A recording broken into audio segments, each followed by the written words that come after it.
विधानसभा निवडणुकीत मनसेचा दारुण पराभव झाल्याचं पाहायला मिळालं आणि एवढंच नाही तर मनसेचा एकही आमदार निवडून आला नाही।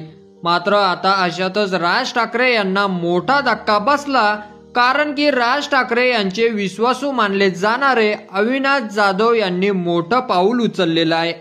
महाराष्ट्र नवनिर्माण सेनेच्या पक्षातून आणि ठाण्यातून एक मोठी बातमी समोर आलेली आहे, ती म्हणजे मनसे नेते अविनाश जाधव यांनी महाराष्ट्र विधानसभा निवडणुकीतील झालेल्या पराभवाची जबाबदारी घेत आपला राजीनामा दिलेला आहे।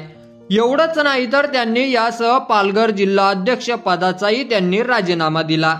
मनसे अध्यक्ष राज ठाकरे यांच्याकडे पत्र सुपूर्द करत अविनाश जाधव यांनी आपला जिल्हा अध्यक्ष पदाचा राजीनामा दिला।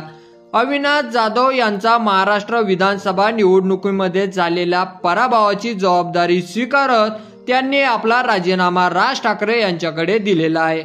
मात्र राज ठाकरे यांनी अविनाश जाधव यांचा हा राजीनामा अद्याप स्वीकारला नसून राज ठाकरे हा राजीनामा स्वीकारणार का हे पाहणं आता महत्त्वाचं ठरणार आहे। दरम्यान राज ठाकरे यांचे सुपुत्र अमित ठाकरे, बाळा नांदगावकर, संदीप देशपांडे, अविनाश जाधव यासह अनेक मनसे नेत्यांचा विधानसभा निवडणुकीमध्ये मोठा पराभव झाला।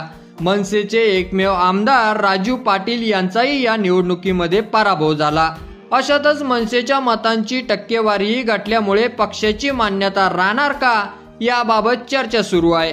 अशातच आता राज ठाकरे यांना एक अविनाश जाधव यांचा धक्का तर दुसरा म्हणजे पक्षाचा धक्का, असे दोन धक्के राज ठाकरे यांना बसणार का हे आता पाहणं महत्त्वाचं ठरणार आहे। की या व्हिडिओवर तुम्हाला काय वाटतं ते तुमचं मत आपल्या कमेंट बॉक्स मध्ये लिहायला अजिबात विसरू नका आणि असेच नवीन व्हिडिओ पाहत राहण्यासाठी आपल्या मराठी एल्गार या YouTube चॅनलला सबस्क्राईब करा। धन्यवाद।